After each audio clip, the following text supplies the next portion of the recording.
When you make a mistake, you pay for it. But the 0.01% don't pay for their sins. They pay someone else to make them disappear. Welcome to the shadow economy of the fixer. You are the invisible hand that cleans up the blood, kills the news stories, and rewrites reality for the ultra-wealthy. Today, you're going to climb the ranks of the world's most elite problem solvers, from the street-level cleaners scrubbing hotel rooms, to the global architects who decide who sits in the Oval Office. Let's see if you have what it takes to survive. The untouchable class. Level 1. You are the scrubber. You don't ask questions. You just answer the burner phone at 3 a.m. A famous actor or a tech CEO had too much to drink, and now there is a destroyed penthouse, narcotics on the table, and an unconscious stranger on the floor. Your job is physical containment. You pay off the hotel manager in cash. You dispose of the contraband. You wipe the fingerprints. You make $5,000 in a single night just to make sure the police are never called. But scrubbing a room only solves the physical problem. The digital footprint is a completely different beast. Level 2. At level 2, you become the alibi generator. You don't touch crime scenes, you manipulate timelines.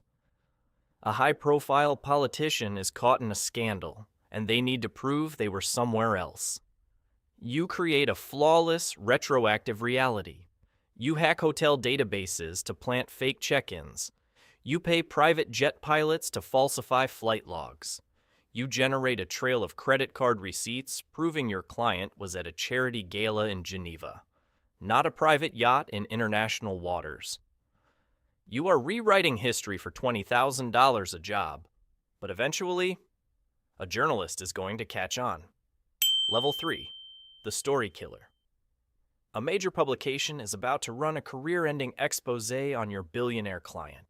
Your job is to make sure that article never sees the light of day. But you don't threaten the journalist. You buy the publisher. You use shell companies to quietly purchase the media outlet's debt. You find out the lead editor is having an affair, and you slide a manila folder across their desk. You trade secrets for silence. The story is buried forever, and your retainer jumps to $500,000 a year. But killing a story is easy. What happens when you have to relocate the problem entirely? Level 4 is the Asset Relocator. The police have a warrant or a cartel wants their money back. Your client needs to vanish, and they have exactly 20 minutes. You run a shadow logistics network. You have forged passports from non-extradition countries ready in safety deposit boxes. You have untraceable black helicopters waiting on standby. You can move a human being from a penthouse in New York to a fortified compound in the Swiss Alps without them ever passing through a customs checkpoint. You are the ultimate escape hatch, but sometimes running isn't an option. Sometimes someone has to take the fall. Level 5. Welcome to Level 5. The Fall Guy Architect. Your hedge fund client just got indicted for $1 billion fraud. If they go to prison, the empire collapses. So, you buy a proxy. You find a mid-level executive in the company who has massive gambling debts or a sick child. You offer them a deal. Confess to the crime, take the 5-year prison sentence, and their family will receive $10 million in an offshore trust. You orchestrate the fake paper trail to make them look guilty. You don't just fix problems. You buy human lives. The stakes are getting lethal. Level 6. The Corporate Saboteur.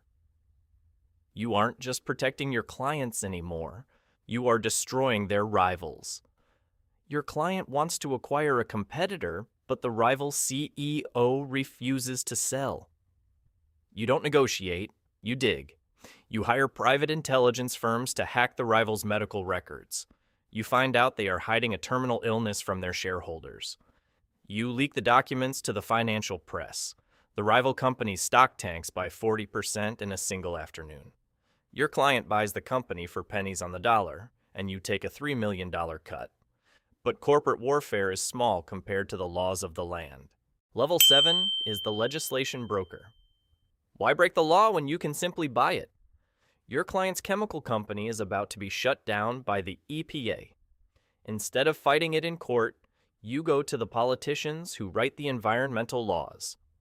You don't offer bribes. You offer super PAC donations and guaranteed board seats after their political term ends. In exchange, they slip one tiny, obscure paragraph into a 1,000-page defense bill, legally exempting your client's exact chemicals from regulation. You just manipulated a democratic government to save a billionaire $1 billion. Level 8, the crisis director. A catastrophic event just occurred. An oil rig exploded, or an autonomous vehicle killed a family. The world is watching, and the company is burning. You are airlifted in to control the global narrative. Within 1 hour, you deploy armies of Level 1 grunts and Level 3 story killers. You flood social media with counter-narratives. You feed the press a different scandal to distract the public. You coldly calculate the exact dollar amount of human settlements required to make the victims sign non-disclosure agreements. You freeze the blood of the public until the news cycle moves on. You are playing God with the truth. Level 9, the Ghost Maker. There is no scandal to fix. Your client simply needs to cease existing. Whether it's to escape a sovereign government or walk away from a cartel, you orchestrate the perfect death. You procure a body from a corrupted morgue that matches your client's dental records. You stage a tragic, unrecoverable boating accident in international waters. You ensure the life insurance pays out, while your client is currently undergoing plastic surgery in a private clinic in Macau, preparing to live under a totally fabricated identity. You have mastered resurrection. Level 10, and finally, Level 10, the Kingmaker. You no longer fix problems for billionaires. Billionaires work for you. You sit in the absolute shadows, managing the leverage that controls the world. You have the blackmail files on presidents, prime ministers, and the heads of central banks. If a nation's leader stops playing ball, you orchestrate a scandal that forces them to resign. If a market needs to crash so your inner circle can profit, you manufacture the panic. You don't react to chaos anymore. You design it. The question isn't how you fix the world. It's how you choose to break it next.